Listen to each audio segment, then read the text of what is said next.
Bueno, nuevamente con ustedes. Vamos a hacer un breve repaso de hasta dónde llegamos y qué falta.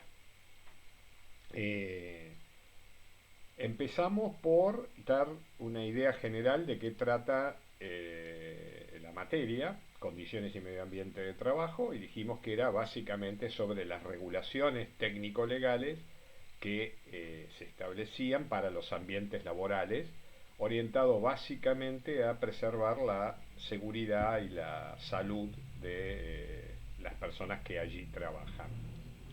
También comentamos que el sistema puede ser explicado de manera muy básica a partir de una línea de tiempo en la cual existen dos sucesos que producen un efecto disruptivo sobre esa línea de tiempo y generan un antes y un después del suceso.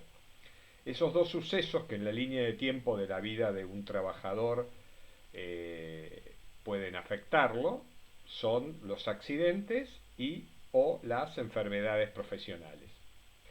Eh, Ese punto de quiebre, en el caso de los accidentes, y de acuerdo con su definición, que les recuerdo que anda por ahí en parte del material que les di y del que ya conversamos, ese suceso, ese accidente, puede ser o transcurrir en un brevísimo tiempo. Va a haber un antes de ese accidente y un después de ese accidente. En el después lo que nos interesa a nosotros son las consecuencias, el dolor, las heridas y cómo atender esa afección que ha sufrido el trabajador y quién se encarga de los gastos de esa atención y de una eventual incapacidad laboral que le pueda llegar a quedar como resultado de ese accidente. Entonces ahí tenemos un grupo de regulaciones legales que están vinculadas con una ley en particular, que es la ley de riesgos del trabajo, que si bien tiene algún nivel de acción en la prevención, es decir, en el antes del accidente, es realmente muy pobre, permítanme usar el término, la capacidad de actuar antes. Eh, la capacidad de actuar que tiene por mandato legal, por obligación, es la capacidad de actuar en el después. Tenemos la ley de riesgo del trabajo, que es la que actúa en el después. Sabemos que hay un número determinado que tiene esa ley, pero que en realidad ya ha sufrido dos modificaciones importantes. Lo que pasa es que la ley tiene dos partes. Una que le dice cómo actuar y otra que le dice cuánto debe pagar. La parte que le dice cómo actuar ha venido siendo prácticamente no modificada en su estructura central, nuclear, en su corazón, desde el año de su promulgación, que fue a mediados tardíos del año 1995.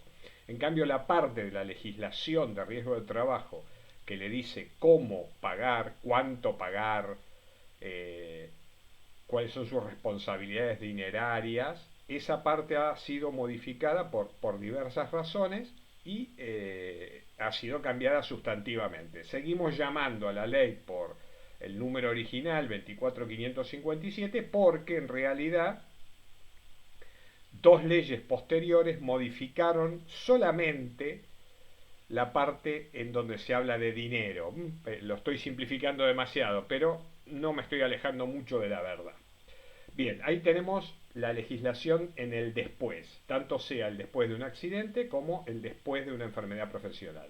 Y en el antes tenemos una legislación técnico-legal, que es la Ley de Seguridad e Higiene en el Trabajo, que lo que establece son pautas técnicas para que, en la medida de lo posible y en la medida que esas pautas técnicas se cumplan, no exista la necesidad de recurrir a el mecanismo que propone la ley de riesgo del trabajo, que es básicamente una ley de seguros, es decir, alguien pagará por los daños sobre la salud del trabajador que se han producido por efecto de ese accidente o enfermedad profesional, que es evidente que no queremos que suceda y que la ley de riesgo del trabajo establece una serie de medidas preventivas, las establece de manera obligada para que la posibilidad de accidente se reduzca sustantivamente. Van a escuchar muchas veces cero accidente,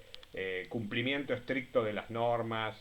Bueno, siempre está presente el error humano, siempre está presente la posibilidad de algo que haya sido bien diseñado, bien construido, estrictamente acatándose a la norma, la ley existente, aún así sea partícipe de un accidente, porque los humanos cometemos errores, muchas veces nos asociamos en el acto de cometer un error, muchas veces es una pauta cultural que cuesta muchísimo trabajo cambiar, muchas veces es una pauta cultural que se adquiere rápidamente y tiene alguna consecuencia. Hay infinidad de circunstancias por las cuales aún el estricto cumplimiento de la legislación no garantiza totalmente que haya una prevención perfecta y por ende no haya accidentes ni enfermedades profesionales. Pero ese es el marco general. Línea de tiempo, un suceso que puede ser instantáneo, en ese caso es un accidente. Si es un periodo más largo de afección de algún factor sobre la salud del trabajador, lo llamamos enfermedad, enfermedad vinculada al trabajo o enfermedad profesional, pero siempre tenemos esa línea de tiempo, una ley preventiva, la de seguridad e higiene, una ley correctiva o restitutiva de la salud del trabajador. Puede ser restitutiva en el sentido de que hace tratamiento, medicamentos, recuperación, fisioterapia, tiempo, y el trabajador recupera toda su capacidad, tanto sea la sufrida por el accidente como la sufrida por una enfermedad profesional. O puede ser que no la recupere. Entonces en ese caso va a ser retributiva la ley. Va a retribuir con un monto de dinero la salud perdida. Esa salud perdida, en términos generales, se refiere como, o se nombra como, incapacidad profesional. Bien, hablamos en este aspecto de incapacidad profesional de que básicamente está estructurada por dos decretos. El decreto 658, que establece cuáles son las enfermedades profesionales y cuáles son los agentes de riesgo y los lugares donde esos agentes de riesgo están presentes, y que por lo tanto son enfermedades profesionales prereconocidas como de muy probable existencia, y que de darse los síntomas y darse la circunstancia de que un trabajador la denuncia como enfermedad profesional a su afección, le sea reconocida como tal si se cumplen esas condiciones, de que está en la lista, de que trabaja en un lugar donde existen los factores de riesgo y que se cumplen los resultados previstos en todos los procedimientos para establecer la existencia de la enfermedad.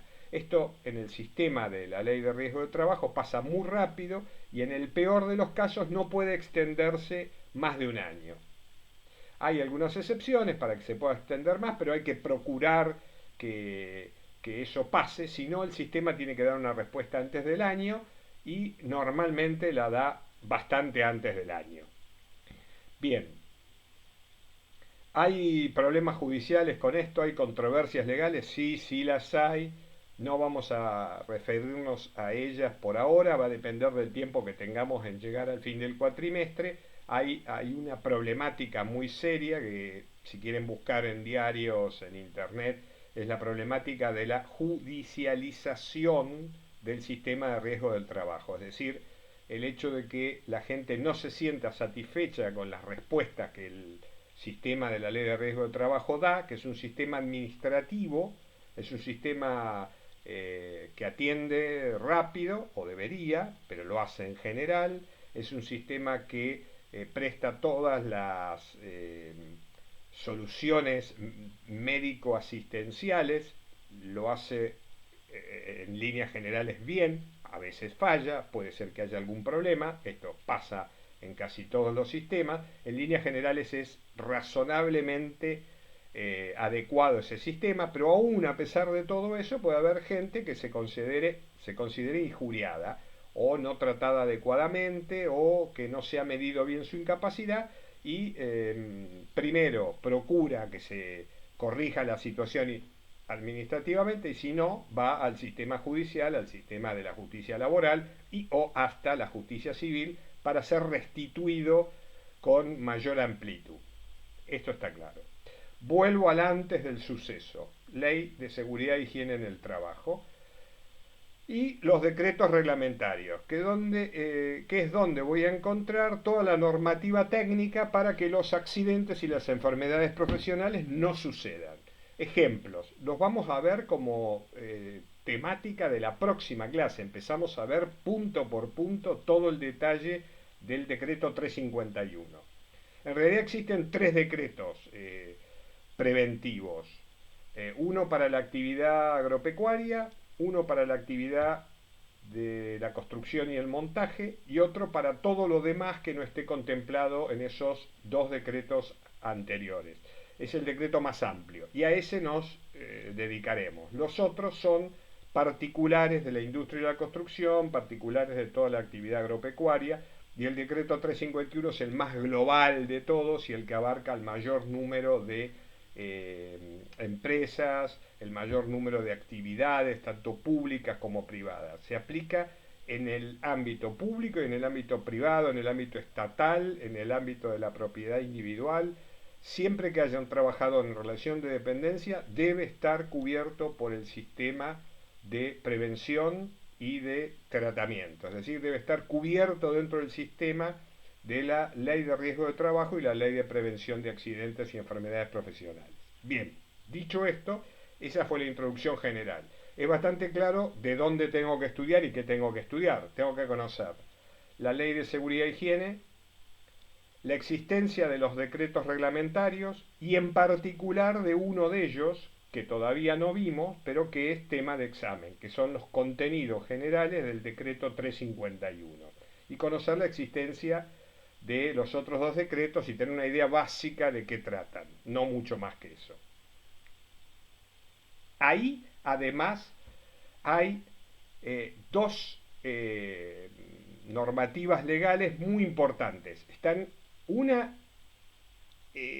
normativa es una normativa relacionada entre el antes y el después, es esa famosa normativa puente, que es el decreto 1338 del 96, que hace un puente entre la antigua legislación y la nueva legislación, pero básicamente es importante para ustedes porque les dice qué es lo que hay que hacer en materia de seguridad e higiene, qué es lo que hay que hacer de manera muy general, pero lo dice.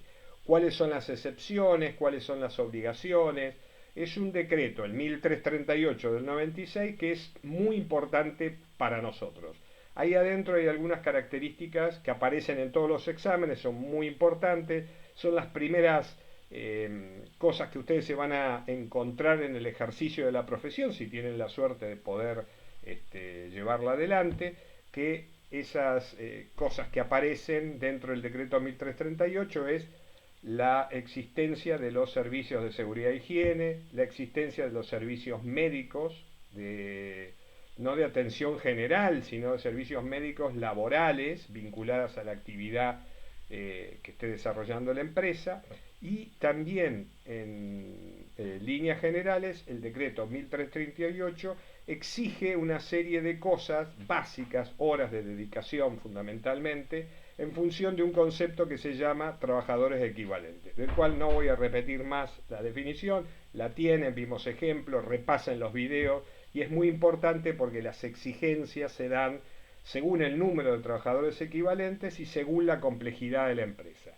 Recuerden que las empresas de tipo A eran las menos complejas, las que a priori uno podía pensar que el riesgo era relativamente bajo y entonces se le pedía menos. Y las empresas de tipo C eran las empresas con mayor complejidad, con una estimación previa de mayor riesgo, y entonces estábamos hablando de a las que se les hacía la mayor cantidad de exigencias.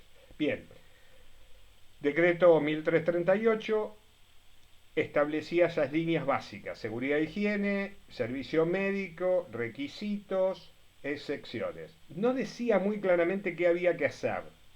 Uno deducía del resto del contenido del de los decretos reglamentarios qué cosas había que hacer. Hasta que en el año 2015 sale una resolución de la Superintendencia de Riesgos del Trabajo que nos dice bastante claramente qué es lo que hay que hacer. Es decir, que si ustedes en el área de relaciones laborales tienen bajo su cargo o tienen que trabajar con el servicio médico y el servicio de seguridad e higiene, tienen en el decreto 1338-96 la base, pero el detalle, el qué hacer más finito, más específico, lo van a tener en la resolución 905 del 2015, que dice en sus anexos qué cosa exactamente es lo que hay que hacer, qué es lo que tienen que hacer los servicios de seguridad e higiene y los servicios médicos en una empresa. Bien, dicho esto, tengo un panorama general de la legislación en el antes del accidente y en el después del accidente.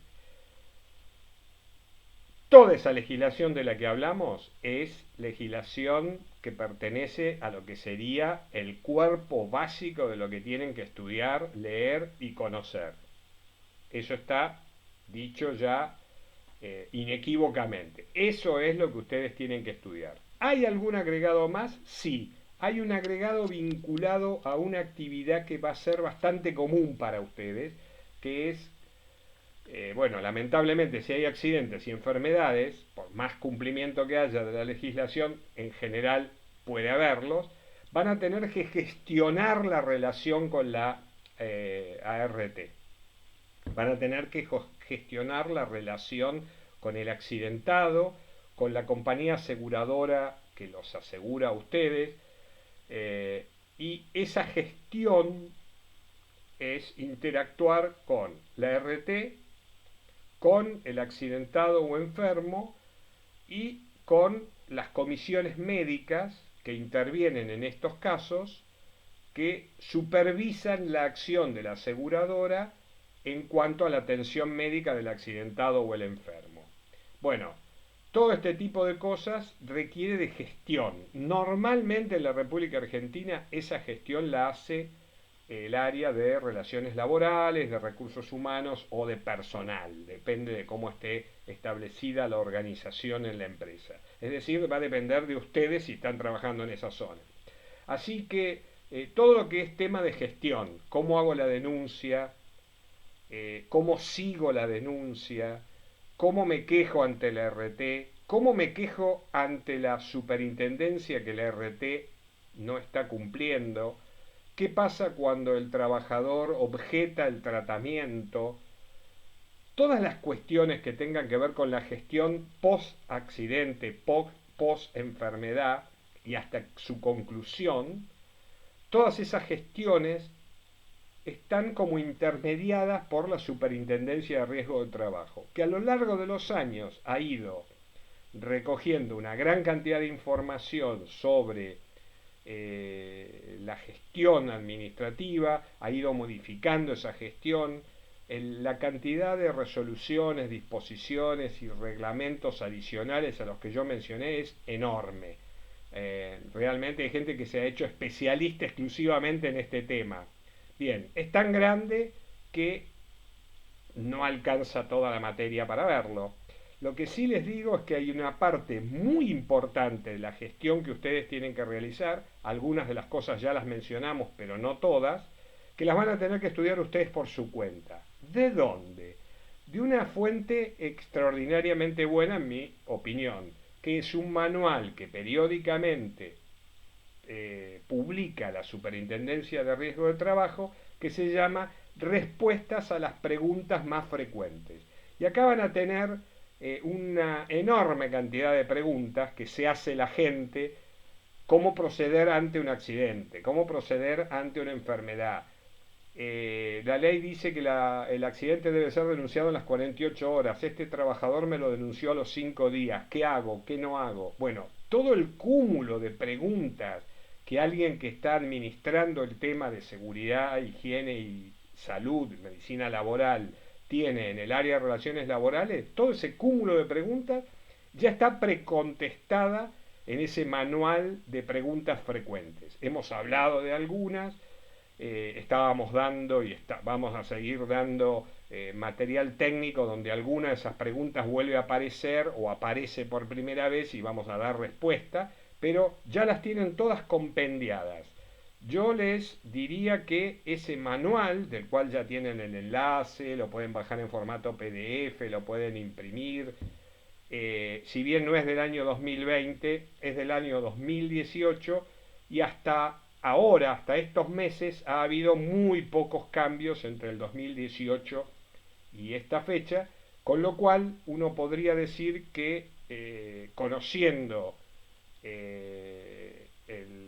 la problemática del sistema, la mayor parte de esa problemática está reflejada, está dicha cómo debe ser gestionada en ese manual que les digo. Así que ya acá tienen el panorama completo. Línea de tiempo, suceso, qué legislación hay después y hay que estudiar, qué legislación hay antes y hay que estudiar, el famoso decreto puente y su resolución asociada, que me dice qué es lo que hay que hacer, y el manual de la Superintendencia de Riesgo de Trabajo, que me contesta todas o casi todas las preguntas que pueda yo tener como gestor cotidiano del tema en el área de relaciones laborales. Bien, un próximo video hoy mismo va a terminar de redondear este tema, pero creo que hicimos un repaso bastante rápido en poco más de 20 minutos. Los veo en un rato.